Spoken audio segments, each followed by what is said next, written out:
Welcome to the Boston College Football Show, presented by Bud Light. For the next hour, we'll get you caught up on Eagles football. The Boston College Football Show is presented by Bud Light. Whenever there's a game to watch, there's a Bud Light there. And also sponsored by McGovern Auto Group, the official auto group of Boston College Athletics. It's time to talk BC football with head coach Jeff Hafley. Now, here's John Meterparel. And good evening, everybody. Great to have you with us for another edition of the BC Football Show. We hope you've enjoyed your Wednesday thus far. Thanks for spending part of it with us as we continue to go the remote game. We are Zooming once again, and Coach is sitting in his palatial estate, and I'm sitting in my little mini living room here. But, hey, you know what? It all adds up, Coach, right?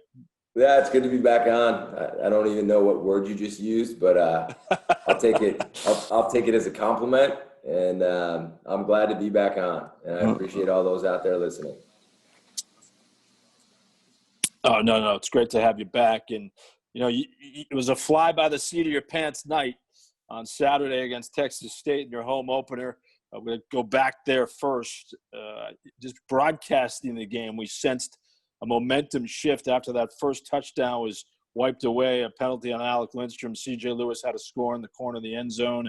And then things got a little rocky for you. It seemed like it was just a feeling out process. Did you have that feeling on the sideline? I did. I thought it was a really good drive. Our offense came out, and we drove the ball down the field, and it looked like we were hitting on all cylinders, through the touchdown pass. And we got called back, and then suddenly we get the field goal blocked. So, you look over to the sideline, and you see them kind of get all excited. And you never want to give anybody that hope and that momentum. And we did. And, they went down and scored, and from there, they kind of took over in the first half. But I think you hit it on the head. That first drive with the blocked field goal, it kind of swung it. I think you would have seen a different game had, we had that touchdown and kick off and maybe stop them. And might have been a little bit of a different game. But like I said to you guys last week, that's a good football team, and that's a good conference. A lot of great athletes. You guys saw the speed. You saw the receivers I was talking about. You saw the quarterback run around and make plays. Like I said, if the one played, he had a little Johnny football in him, and he showed, which kept both teams in the game to some extent. But you know what? What we saw was a team with a ton of fight. We saw a team that didn't flinch. And when I looked them in the eyes in the fourth, I had no doubt we'd win. When Boom was on the field, I didn't even have to watch the field goal. I knew we'd win. I was more concerned that we had to kick it back off to that fast guy. So I was thinking about how we were going to kick it. And it was a special moment. Might not have been the cleanest win. A lot of things we have to clean up if we're going to continue to win. But anytime you can find out that your team can come back, some adversity, it's a really telling tale about who you have there. What are some of those things that you feel like you have to clean up? Well, I think on offense, we need to be more consistent. You see what we're capable of doing in flashes, right? First drive of both games, the run game, the screen game, the quarterback throwing the football, and both the Duke game and versus Texas State last week. And then we it seems like we kind of have a little bit of a lull, and then suddenly in the second half of the Duke game, it clicked, and then suddenly in the fourth quarter of the Texas State game, it clicked. I think we scored twice in less than a minute. So just consistency. Defensively, the same thing. If you look at that game really, really closely, I thought their first drive, they did some nice things and they made some plays. And there's things I wish I could have done different, but ultimately I give them credit on that first drive. I thought it was a very well planned out deal, and their players made some plays. Their second scoring drive, we had them third and long, and we jump off sides. We're off the field. I mean, 3rd and 10, and we jump. And, we stop them there. Totally different game, right? They go down, and, inconsistencies. We made some mistakes, and they capitalized on them. And then the second time, we had another 3rd and long. Coach Tem called a great blitz. We had the quarterback hit in the backfield. We had an unblocked guy, and, we missed a tackle, and then the quarterback scrambled to make a play. We need to finish. We need to do a better job on 3rd down. We do that. Those two drives never happen. So just consistency. Both. I think overall for our football team right now, it's just consistency. And that starts with me. I won't blame the players. I need to do a better job, and I will. And I think as you see us play more, hopefully we will become a more consistent football team. Well, I think it's good that you point that out. I mean, it's all the way down the list. Phil Jurkovic would probably say, he's right there too, because he struggled at times in the game, but he hit his stride late. He's becoming, he has a captain comeback aura here in the fourth quarter. How did he get it done on the last drive to get within Boumeri's range? Well, I think the last couple drives, he just looked more confident. He looked more comfortable. The ball came out a lot quicker. He went to his read quicker. He wasn't just sitting in the pocket. Because if you look in the first half, you want to really truly look at our offense. I mean, we had guys open in the first half, and you probably saw it from the booth. I mean, there were yards and there were big plays out there. And for some reason, we weren't hitting them. And in that last fourth quarter, it was just ball was coming out quick. It was coming out on time. Receivers were catching, and it was beautiful. And, hopefully he found that stride, and he'll continue to take steps. I just think we're looking at really a rookie or basically a freshman right now. And as far as playing experience and starting football games, first away game on the road, first home game on the road, national televised game coming up against a top 10 opponent, all new first experiences. Got a ton of confidence in him and the offense. And I'm just excited to go play again. And let's see what we can do. That's what I love about it. Let's go play ball and let's see how we can get better. Well, you're certainly going to do that at 3:30 on Saturday. We're going to get to that momentarily. But I think defensively, there's continuing to be flashpoints where you see guys really emerging. Isaiah McDuffie's one of them. He led your team in tackles. He got a game ball from us. He's just a constant presence. I'm going to throw another big word at you. He's ubiquitous. That's a big word. Where does he rank in linebackers that you've coached? You do. You got a great vocabulary. Let me tell you. I think he's got a chance. I think he's got a chance to be a really, really great one. He's, you can see he's got really good closing speed, and he can finish. You can use him to blitz. He can cover tight ends. The neat thing about him still, it's kind of like Phil. He's really learning a new position. He's really learning how to be a linebacker. He's not just blitzing off the edge every play. He's learning how to play inside back or outside backer, and we're using him as a complete player in hopes that he can develop into one of the best linebackers in the ACC. And I give him a lot of credit. It's not easy, but he certainly has made some huge plays. I mean, that play at the end of the game, he basically swept the quarterback's leg, got the sack, and that's one of the biggest plays of the game right there. It was, and I think you were revitalized too. You got some better pressure at certain points, especially from Maximilian Roberts, who all of us are saying, wait a minute, where'd this guy come from? University of Maine, and then Fordham a couple of years before that. Quite a find by you and the coaching staff. How did you get that done? Well, I got to give the recruiting staff and the coaching staff a lot of credit for finding him. He was kind of like our hidden weapon that I was hoping no one would bring up before the game. We've been here for about 1 week or 10 days, and we saw him flash on tape. He was in the transfer portal. We have a bunch of guys constantly looking in the transfer portal. And we took a shot with him here, and he got into school, and we saw what he could do on the field, and we decided to put him in and let him get after the quarterback a little bit. Great get off, great motor, and you should see him practice. I mean, that guy knows one speed, and he's fun to watch. How do you go about doing that, Coach, from a transfer portal perspective? I know, we can all look at stats. We can all see, with our own eyes, okay, this kid looks good, but how do you guys feel this out in the portal? Well, you watch the tape. You make phone calls to make sure he fits us, fits the school, which is really important to us at Boston College. And then you evaluate the tape, and you see if he's got a trait you like. You get to know him a little bit, and hopefully you can get him. And, we'll continue to look for guys that can help us out and win games as long as they fit us. And really that's how we came across. But with guys like Jason Kwan and Joe Sullivan in our recruiting office, they do a really, really nice job. Guys like Jack Murphy. I mean, we got a really good group of guys that basically sit in an office all day, and they constantly preview film for us, watch film for us, and then they'll say, Coach, can you watch this kid? Coach Vince, can you watch this kid? So I give those guys a ton of credit for everything they do for us. And also credit goes to finding not only Luke Beckett, who's still finding his, as you say, kind of finding his game legs, but Deion Jones, who was injured in the game, looks like he's going to be an impact player. Moving ahead with Jones, do we know his availability yet for this week? No, not yet. We're still trying to see, how much he'll be able to go and how he feels. And if he's going to be able to play at full speed, we'll play him. And I think we'll have a better idea probably by Friday.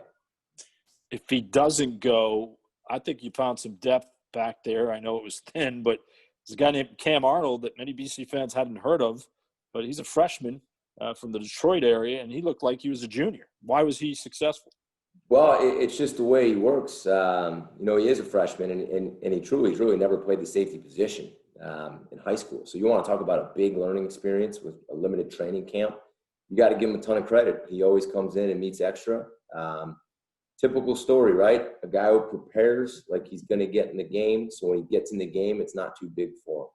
And you want to talk about coming in a big moment. I mean, he's the one that got the hit on the quarterback on the last pressure we ran. That really was huge for us, made him throw a bad ball. We're off the field and we go and score. But Cam did a nice job of stepping up, because we also lost Muse. So Dion goes down. Muse gets ejected because of the targeting call. And suddenly Mike Palmer, who's done a nice job this season, you got Mike. We're fortunate to have him out there. And then in comes Cam Arnold in his first game as a college football player in a comeback win. So ton of credit to Cam. The Moose situation, I know it's hard to question officials' calls. You might do it during the flow of the game, but what did that look like from the sideline to you from that perspective on that hit? Well, the problem is it looked like a big, loud collision. And, you always worry, I'm a DB guy, right? So you always worry the more violent something sounds and the more violent it looks, your first thought is, here come the flags, which it sounded that way. It really wasn't a very violent hit. It wasn't. It was not helmet to helmet. The ball was thrown and the kid was going to catch it, and Hughes kind of lowered his shoulder pad, and the shoulder pad hit the kid on the side of the helmet. By letter of the law, I mean, it's called targeting. And just, I'm not going to, address my feelings on how that ruling is called. The rule's the rule. It's written that way. And by the letter of the law, sadly, he was thrown out of the game, and it was a crucial loss for us. It was a crucial loss, but the team rebounded to win its second. The Eagles are 2-0 as they edge Texas State. Coming up, we'll take a look ahead to a showdown with North Carolina on Saturday at 3:30 at Alumni Stadium. This is the BC Football Show with the head coach, Jeff Hafley. I'm John Meterparel. Back with more after this from our good friends at Bud Light. On game day. Get to Hadjars, where they have been delivering confidence to the better-than-average man for the past 50 years. Visit Hadjars showrooms in Quincy or Burlington, or go to big-tall.com for more information. That's big-tall.com. Go BC! To all our patients, now is the time to protect your health by getting the important screenings you need. Newton Wellesley Hospital is here, safe and ready to care for you. For now and whatever comes next, no matter what. For early detection of breast cancer. For early detection of colon cancer. For your health and well-being. We're here for you. Come and get the care you need and deserve.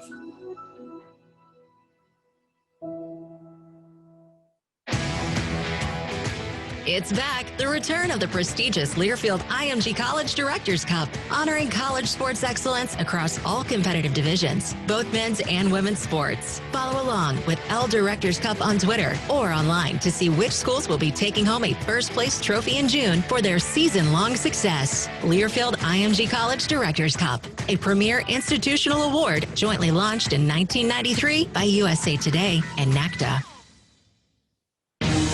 Third and an inch from the 2-yard line. Jerkovic straight ahead towards the end zone. Phil Jerkovic looking to break it. No indication yet. Now they say touchdown. Touchdown, Boston College. Jerkovic is second touchdown keeper of the night. And the Eagles are 8 points away from Texas State, trailing 21-13. This is the Boston College Football Show, presented by Bud Light. For more of tonight's show, here again, John Meterparel. Be sure to join the BC Gridiron Club and support the Football Eagles. Benefits include home game tailgates, away game venue bashes, and unprecedented team and program access. You can sign up at bcfootballgridiron.com. Certainly a strange atmosphere, Coach. We expected that with a home opener. I think everybody did the best they can to duplicate the sights and sounds of game day at BC, and BC Gridiron Club would have been a big part of that too. But what did it feel like for you and the team? Well, I think the only weird part is when you run out of the tunnel and you run out of the smoke, and then all of a sudden you look up and there's no one in the stands. That's something that it's kind of a very strange deal. once you actually put your headset on and once the players buckle their chin strap and the game gets going, you don't notice a difference. And you're so locked in, and honestly, I couldn't even tell.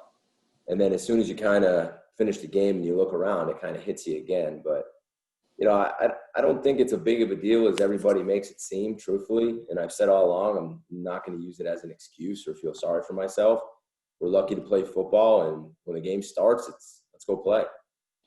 Yeah, no, I think it's interesting, though, around college football, winning percentages at home are down. It's at the lowest point I think it's been through 2 weeks in a while at 59%. I don't know, maybe that's just a trend. Can you attribute that to no fans? Who knows? But it is kind of maybe something to watch throughout the year. But your offense, I think you mentioned it briefly. Guys like us, we look at 85 yards per game on the ground the first two. We say, wait a minute, that number's low.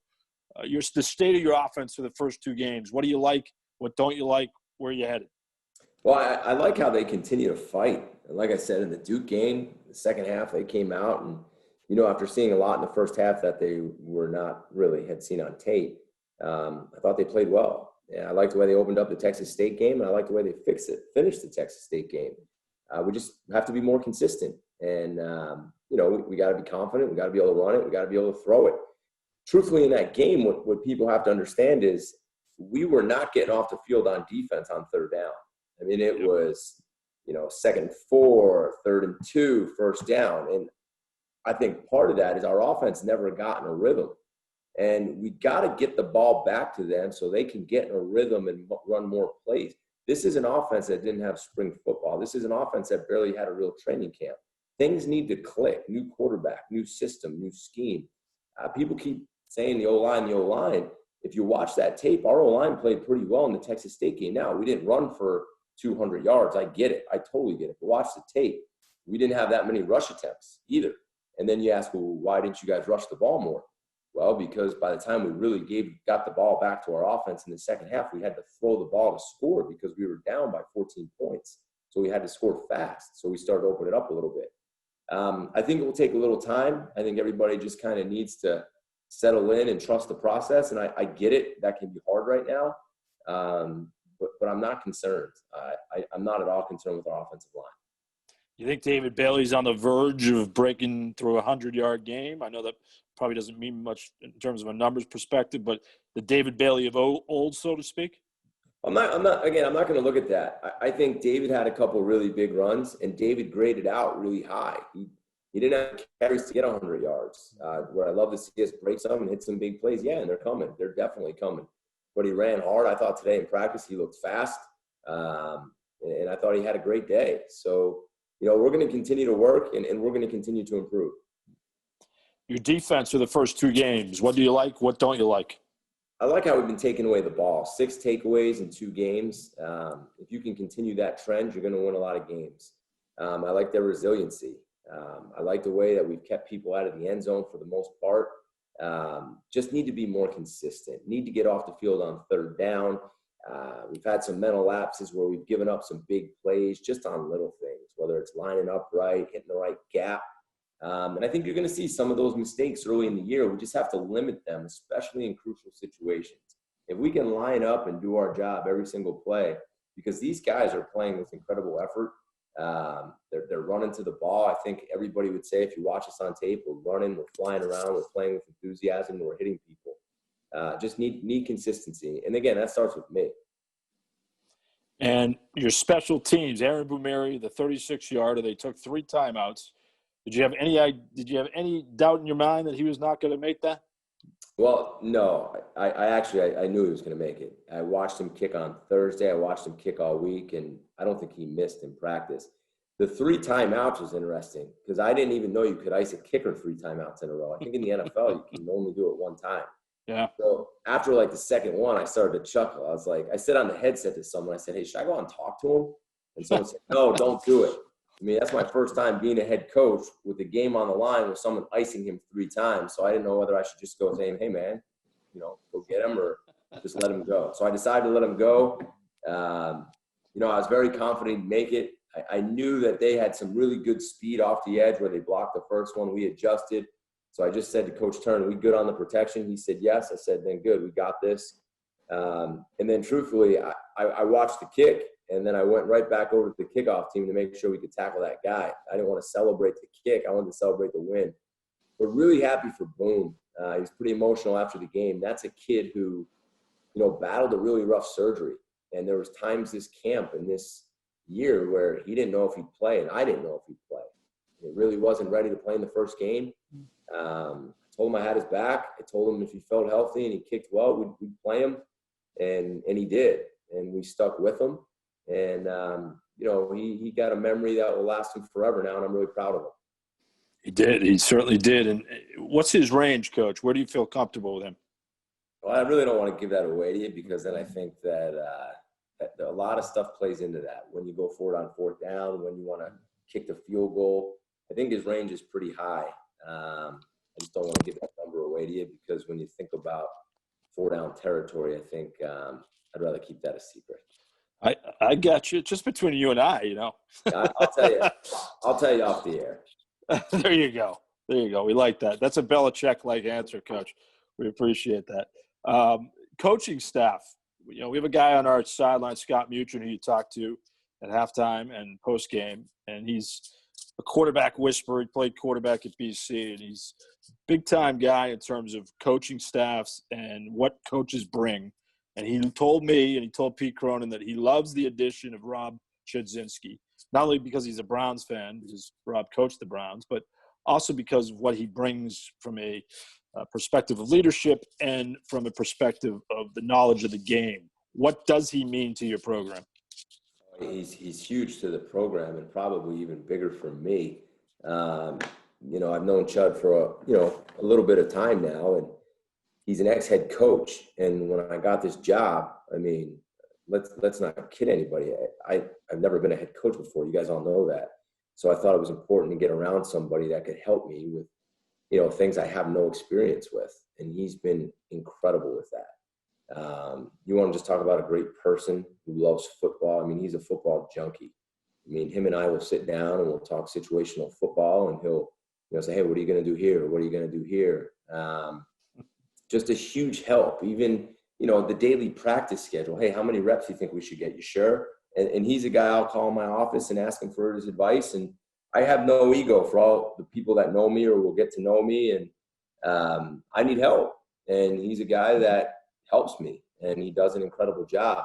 The funny story, so before he asked me a whole bunch of questions before the game, and I write them on my call sheet. He said, all right, game on the line, you going for 2, or are you going to kick the extra point? I said, I'm going for 2. I'm a defensive guy. Let's just win the game, right? Yeah.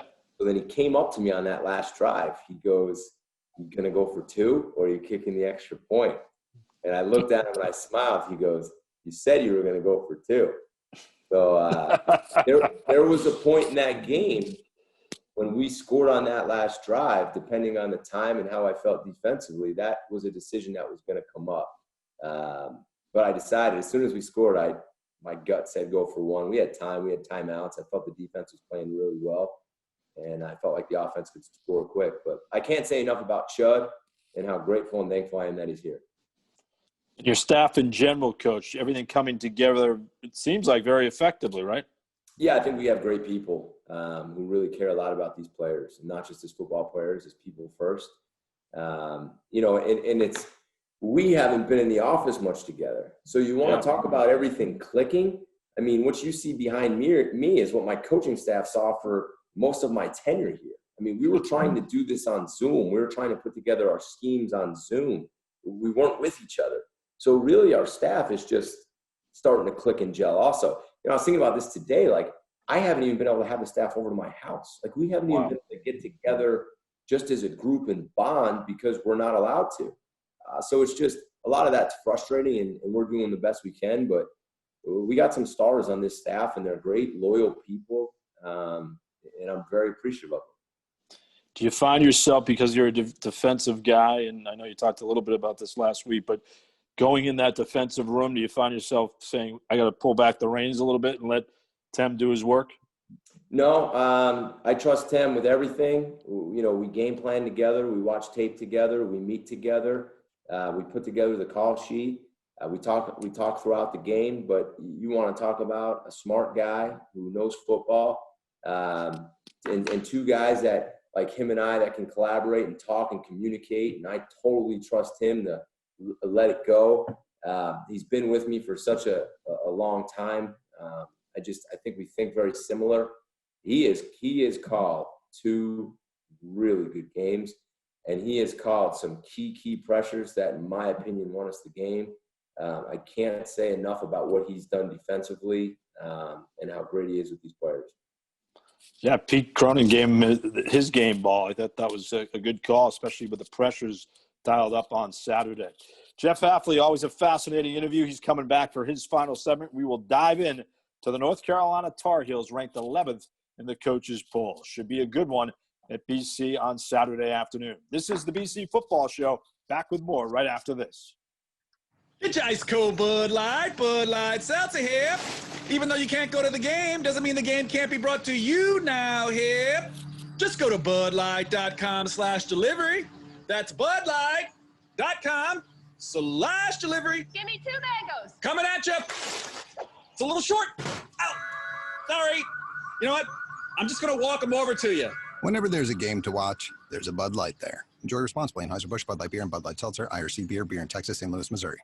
Boston College 1992 alum Matt McGovern is the proud owner of the McGovern Auto Group, Boston's fastest-growing family of car dealerships. Matt is proud to serve BC, its students, and their families, with 11 dealerships across the Boston Metro and over 5,000 vehicles to choose from. Don't settle for a new vehicle from just anyone. Join your fellow Eagles Matt McGovern, Mark Walker, Christine Hyde, and Tom Kilgariff at McGovern Auto Group. Visit them online at McGovernAuto.com. Go Eagles! Technology has sure changed the way we live and bank. But one thing it should never change is the importance of knowing that when you need help, there's a neighbor that's there to lend a hand. At the Village Bank, we offer all the services you need to bank more easily, but with that personal touch that seems to be so hard to find today. To learn more about how we can help you, call 617-969-4300. Stop in or visit village-bank.com. Either way, we'll be there for you. The Village Bank, member FDIC, member DIF.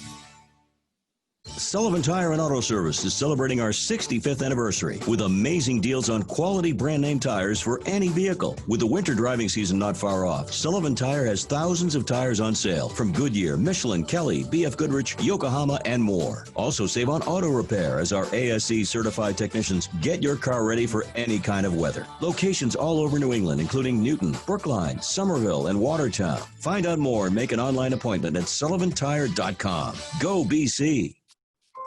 Mom, I think this doll I found in the attic is cursed. No, its eyes are just very lifelike. Then why does its head keep spinning? Be my friend forever. Oh, that is scary. You know what's really scary? Missing out on Geico's easy-to-use mobile app. You can manage your Geico policy whenever, wherever. Let's play with another doll. Or we can just bury it deep in the ground. Happy Geico-ween. Download the industry-leading Geico app today. The passion. 25, first down, 20, 15, 10, 5, 3, 2, 1. The fury. Getting blitzed, down he goes. The speed. Doubled into the lead. Oh, my. Boston College football. For the end zone. Got it for 6 points. You can unhitch the wagon. Put the ponies in the board. Over the shoulder. Get 30, 20. Say goodnight to this one. This is the College Football Blitz. Listen on Saturdays this fall. Starting at noon Eastern Time on ESPNU Radio, Channel 84. Second and goal for the 5. Jerkovic to the shotgun, stopping from the right hash. Looking left, Jerkovic now towards the middle. End zone, touchdown, Hunter Long! Hunter Long is the Eagle in the end zone. They're 1 point away from tying it up. I'm not even going to ask. Take a bow, Hunter Long. You're listening to the Boston College Football Show, presented by Bud Light. Once again, here's John Meterparel. The Cardiac Kids in Chestnut Hill, a frenzied fourth quarter comeback. 10 points. That's the first time BC's come from that many down. Jeff Hafley in 13 years. The glory days of Matt Ryan. It was a rainy night in Blacksburg, Virginia when he pulled it off in a game on ESPN when BC rose to number 2 in the ranks. But Phil Jerkovic and Hunter Long, quite a connection. It's like Brady and Gronk in the glory days here, Hunter Long is leading the nation in receptions for tight ends with 16. Not a bad number, Coach. No, Hunter, Hunter's had an unbelievable 2 games, and it's so much more than just in the pass game, which everybody appreciates, obviously, and sees. He's done a great job blocking. He's done a great job in the run game. It's how he's practiced all camp. I'm really excited to see, how far we can go with him. Yeah, I think blocking, we always focus on the catch radius and the numbers, but blocking is, I think, a little unheralded, especially maybe even more so at the college ranks. What does he do well on the blocking side? Well, in the NFL, it's kind of the same thing. You see so many of these guys who, just almost play like a big receiver, right? And it's hard to find a guy that can do both. Like a guy like George Kittle, like those top tight ends in the league right now, they do it all. And what it does is it allows you to be so much more versatile on offense. You can look like a 2-back team, or you can look like a 10-personnel spread team.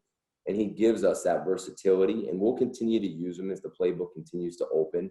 And I think you guys will see him move around and do a bunch of different things. Yeah, it's been clicking great in the first 2 games. Going to need it again on Saturday. The Tar Heels, as I mentioned before the break, ranked 11th in one poll, 12th in the other. They haven't played, Jeff, since September 12th. They blew out Syracuse 31-6. It was close for 3 quarters, but the offense is dynamic. There's no doubt about it. They have talent everywhere, and it's all led by Sam Howell. He was incredible last year with 38 touchdowns. What do you have to do to slow him down?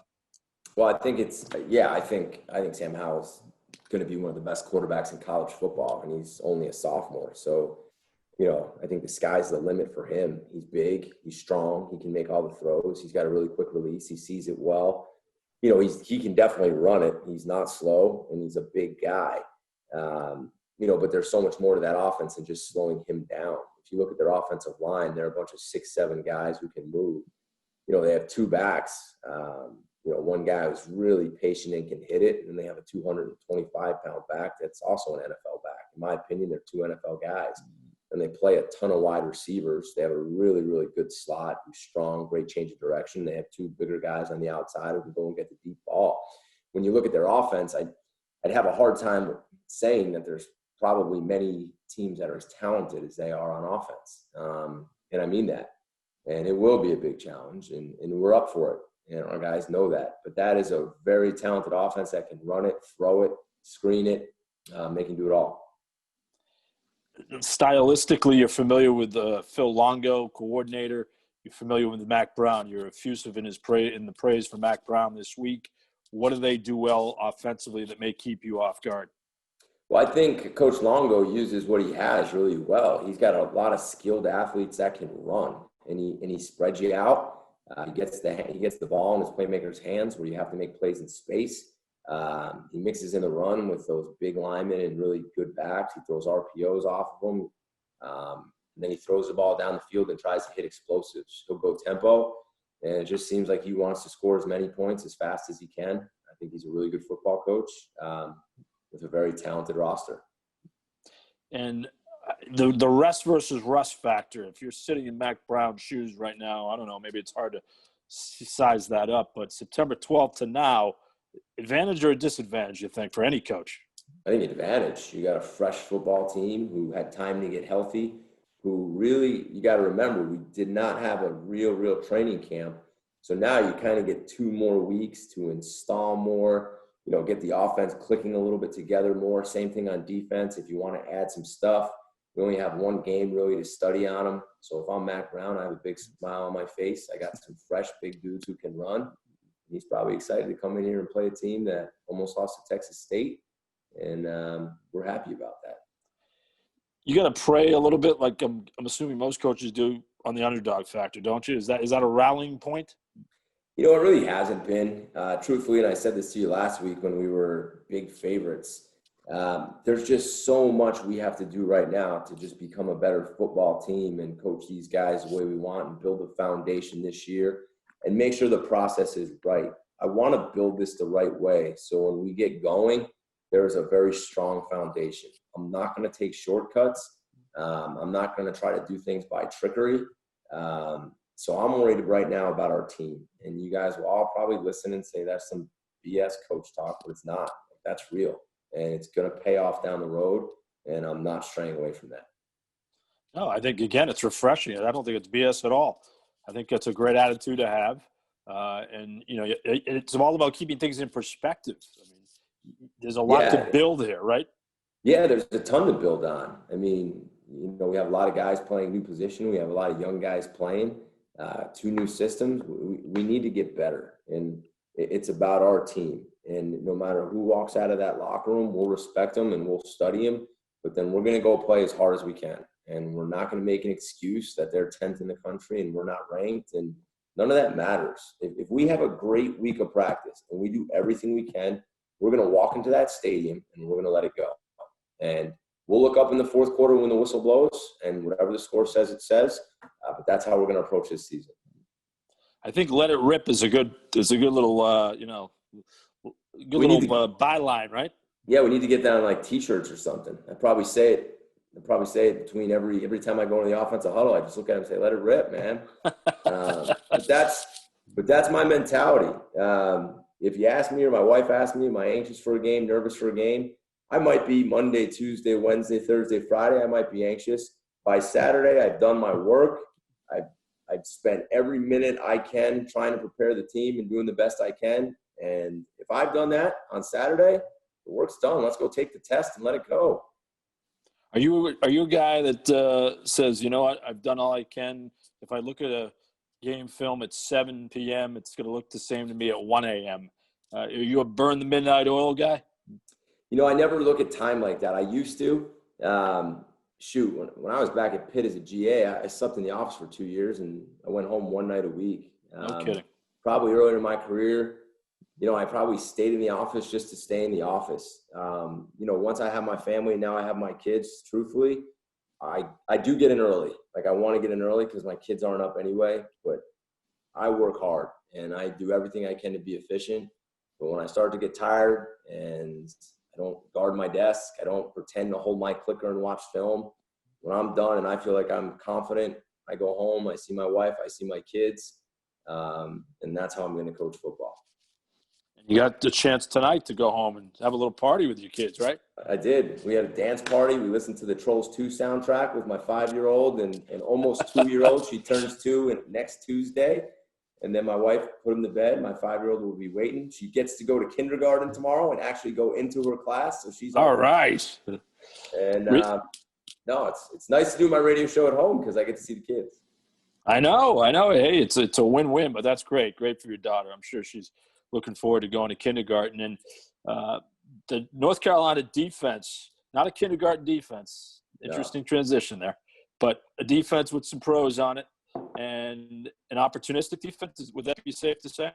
Yeah, I think so. I have a lot of respect for their defensive coordinator, Jay Bateman. He was actually, for 1 year, my head coach in college. Young coach, ton of energy, really smart guy, tough guy, very smart. And everywhere he's been really successful. His last stop at Army, they almost beat Oklahoma that year. So he's been very successful on defense. And, he gets those guys going. They're really good up front, especially in the interior. Very strong. I think their nose is an awesome player. Their 2 backers are really fast. They run to the ball better than, not saying they're better, but they run faster than the linebackers we've played thus far. I think one of their corners is definitely an NFL corner. They lost one of their safeties, I believe number 11, to an injury. The other safety is a really good player, and just looking at their roster, I'm sure they'll just plug another guy in. But yeah, he does a good job mixing it up. They'll pressure from all over the place. They'll drop out. They'll play 3 down, 4 down, mix up different coverages. But Coach Bateman's a good coach, and they're a good defense. And I'm excited to see us play. I'm excited to see us go up against a defense where, truthfully, right now, there's probably not many people who think we're going to move the ball very well. And that's what makes me most excited. Excellent. Finally, Coach, our keys to the game brought to you by our good friends at McGovern Auto Group, owned by Matt McGovern, BC class of 1992. Visit one of their 14 locations or check out McGovernAuto.com. It's the fastest growing auto group in the Boston area. What do you have for win number 3? Well, I think, I kind of mentioned this to you earlier. We got to win the time of possession. And what does that mean? It means we need to take the ball away on defense like we have been. It means we need to get off the field on 3rd down. We have to give the ball back to our offense to let our offense get in a rhythm. We didn't do that good enough. And again, that's on me. So we need to get our offense more possessions. We need to take care of the football on offense. We need to take it away on defense. And then on offense, we got to convert on third down and score touchdowns in the red zone. And we've talked about that all week. Defensively, eliminate the explosives, which, so far we've done. We've kept the ball in front. We're taking the ball away. Just consistency, not these little lapses that are going to lead to 60, 70-yard drives for touchdowns. And then finally, we got to play confident and fearless. And, that's who we are, and that's who we're going to be. Let it rip, Coach. Let's ride that one. Let it rip. Let's go. All right, Jeff Hafley T-shirts coming to a store near you from Under Armour. No doubt. We got to get Jason Baum on that. Coach, I love it. Hey, why not, right? Coach, best of luck. It's always fantastic talking to you. Good luck to your daughter tomorrow at kindergarten, and we look forward to another big show next week. I appreciate it. It's always great talking to you, and I appreciate you guys listening. All right, Jeff, thanks so much. Good luck. Go get him. All right, thanks. Jeff Hafley on the BC Football Show. Coming back after this, the old linebacker and BC Hall of Famer, my broadcast partner, Pete Cronin, will drop by. He'll tell you more about the Tar Heels of North Carolina. We'll be back right after this from our good friends at Bud Light. Get your ice cold Bud Light. Bud Light Seltzer here. Even though you can't go to the game, doesn't mean the game can't be brought to you now here. Just go to budlight.com/delivery. That's budlight.com/delivery. Give me 2 mangoes. Coming at you. It's a little short. Oh, sorry. You know what? I'm just going to walk them over to you. Whenever there's a game to watch, there's a Bud Light there. Enjoy responsibly. Anheuser-Busch, Bud Light Beer, and Bud Light Seltzer, IRC Beer in Texas, St. Louis, Missouri. Boston College 1992 alum Matt McGovern is the proud owner of the McGovern Auto Group, Boston's fastest-growing family of car dealerships. Matt is proud to serve BC, its students, and their families, with 11 dealerships across the Boston Metro and over 5,000 vehicles to choose from. Don't settle for a new vehicle from just anyone. Join your fellow Eagles Matt McGovern, Mark Walker, Christine Hyde, and Tom Kilgariff at McGovern Auto Group. Visit them online at McGovernAuto.com. Go Eagles! This is Karen's experience. I looked at houses for over a year, but only had a weekend to lock in an offer. At Cambridge Savings Bank, we know your home buying experience will be unique, which is why our dedicated mortgage loan experts work closely to understand you on a personal level, giving you the support and confidence to make smart decisions fast, especially on weekends. See how Cambridge Savings Bank can help you get home at CambridgeSavings.com. Member FDIC, member DIF, equal housing lender, NMLS number 543370. Guys, we work hard and play even harder. That's why Hadjars believes that you should feel your best all the time. From casual wear to the perfect tailored suit for all the big and tall guys out there. Do yourself a favor and dress like the Eagles do on game day. Get to Hadjars, where they have been delivering confidence to the better-than-average man for the past 50 years. Visit Hadjars showrooms in Quincy or Burlington, or go to big-tall.com for more information. That's big-tall.com. Go BC! To all our patients, now is the time to protect your health by getting the important screenings you need. Newton Wellesley Hospital is here, safe and ready to care for you. For now and whatever comes next, no matter what. For early detection of breast cancer. For early detection of colon cancer. For your health and well-being. We're here for you. Come and get the care you need and deserve.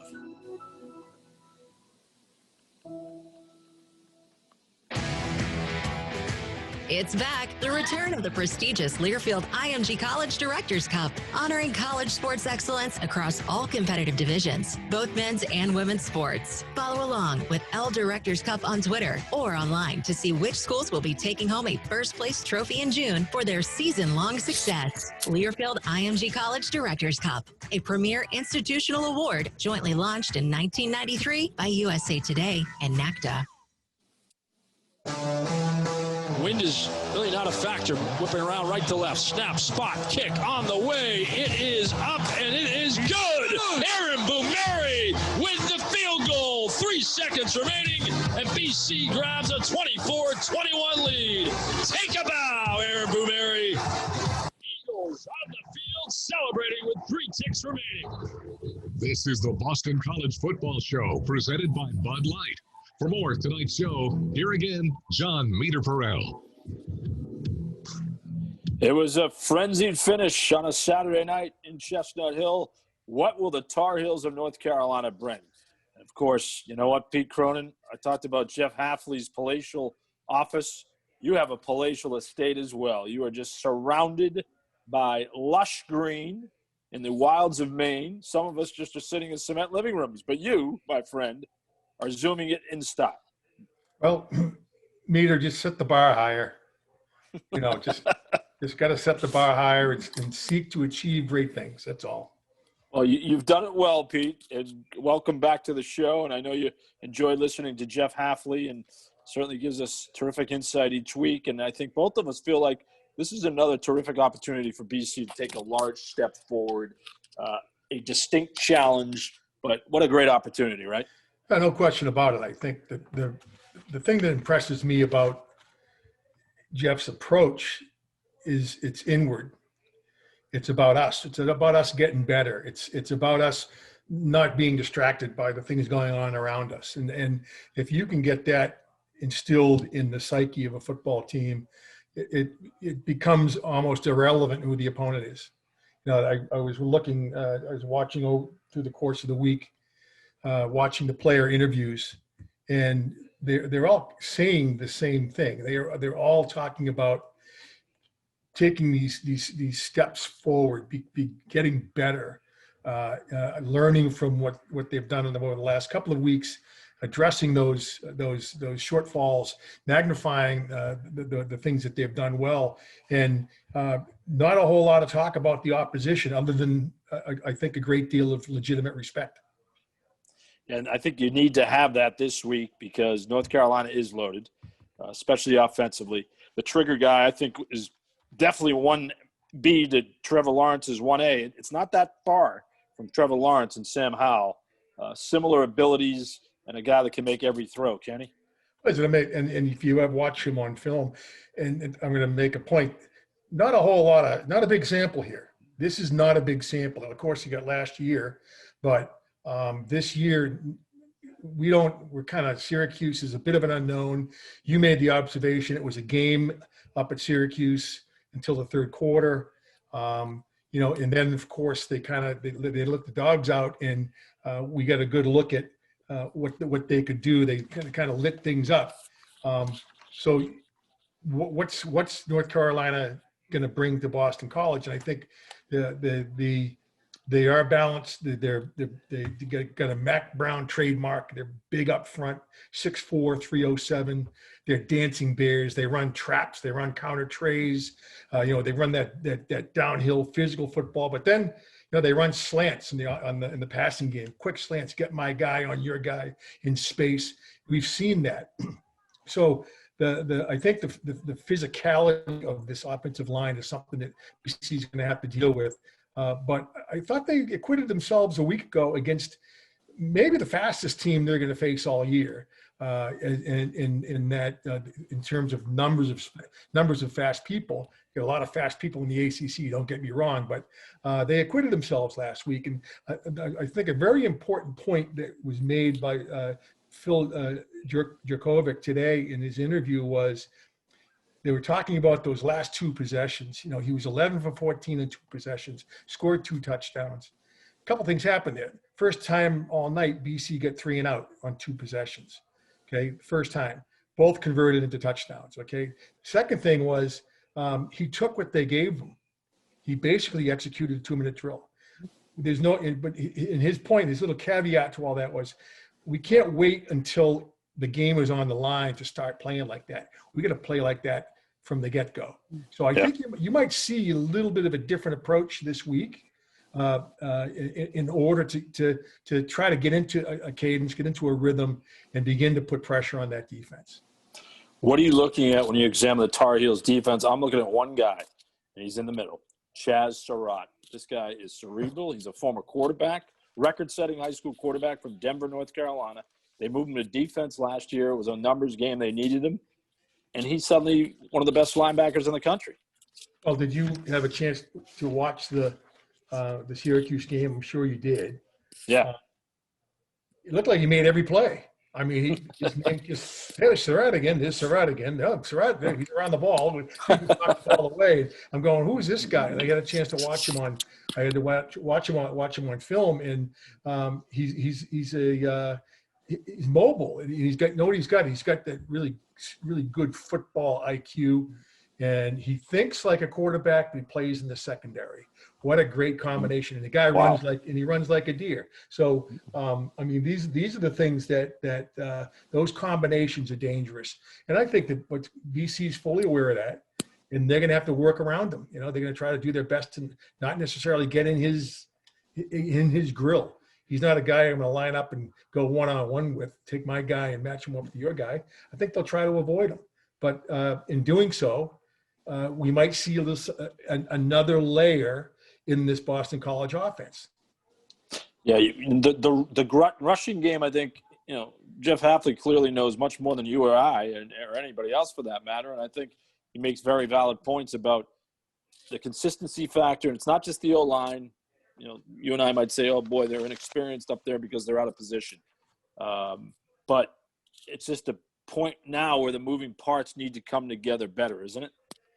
Well, yeah, and he is quick to identify the absence of opportunity to practice. This has been a surreal year, and that's where, you know, and as concerned as he is that Mac Brown's had 2 weeks to prepare, that he's had now an opportunity to have a de facto preseason, you know, but I think that's a legitimate point. But on the other hand, I think that Boston College probably knows more about themselves than maybe North Carolina knows about themselves. They're just not deep enough into the season. So you can practice all you want until the light goes on. You really don't know what you have. And one game, I'm looking optimistically to this game because Boston College is a significant underdog, which by nature, been around the program a long time, tends to motivate players. And you've got another team, North Carolina, that's, you know, they're getting a lot of attention, and do they deserve it? Like, I guess, but we're going to find out. Maybe they're one of those teams that can't handle prosperity. So, you know, there's a lot of moving parts in this ball game, and I just get the sense that we're going to see that big improvement in Boston College on a week-over-week basis and against a tough opponent. You've been on a lot of teams in your life, including at BC. When does it all start to click for this type of team, you think? I mean, I know it's, you know, the different personalities. You got a new quarterback who hasn't played much football, but is it week 2 to week 3, week 4 to week 5? When do you think it all comes together? It's being down by double digits and making a comeback. There you go. That's grit. That's something that you and I have been doing games a long time. We don't have to go back too far, and we can go back very far. Under different circumstances, Boston College would have lost that football game. And that to me early is something you can hang your hat on, something you build upon. That they were gritty, they hung in there, they didn't fold their tent, and hey, we compliment the coaches. They've done a very good job. They put their team in position to win. The kids executed, and they learned something about themselves. And that's something that's not going to go away. So next time they're in a tough spot, they've been there, and they've survived, and they've been able to come out from behind the 8 ball and emerge and win a football game. Now, and good football teams do that. To this point, BC's showing us a little bit of grit. Now everything else falls into place. You know what? Grit's a nice thing to have in your back pocket. Yeah, it's not a bad thing to have in that vast bucket. All right, Pete, give me 3 keys to the game for BC to pull an upset. I think Aaron Bumeri being healthy is huge. It is huge. That is to be able to count on Adam Bumeri. If you get his range is 30, 35, 40. Healthy Adam Bumeri is huge. I'm gonna stay on the special teams a little bit here. They've got a return. They've got talent in the kick return area. These guys are electric. They have the ability to turn a ball game around. And Boston College in particular, Michael Carter and Des Newsome, they made people miss at Syracuse. First guy missed, it's 35 yards. One for a touchdown was called back. That's a real area of focus and concern. And I think finally the BC's ability to pressure the quarterback and make him throw the ball, get him off the spot. You got to get him off the spot. And if you can get him off the spot, we'll see how good he is. And if he can beat you with someone coming over the bow, God bless him. He can have it, but not many guys can. All right, Pete, well said. Let it rip. We're going to ride that one, Pete. There's our mantra throughout 2020. I did let it rip. When I sat down, I ripped my pants. But oh, boy. TMI with Pete Cronin. But we look forward to our broadcast Saturday, Pete. We'll see you up there. See you there, buddy. Take care. All right. Have a good night. That's Pete Cronin, my partner on the BC broadcast. You can hear us on Saturday at 3 o'clock is our broadcast time on Sports Radio WEEI 93.7 and, of course, on the Learfield IMG College Network. Special thanks to Jason Baum and always back in the studio, Wolf Golke. That's going to wrap it up for us on the BC Football Show. For the coach, Jeff Hafley, and Pete Cronin, I'm John Meterparel. Have a great night, everybody. We'll catch you again Saturday afternoon.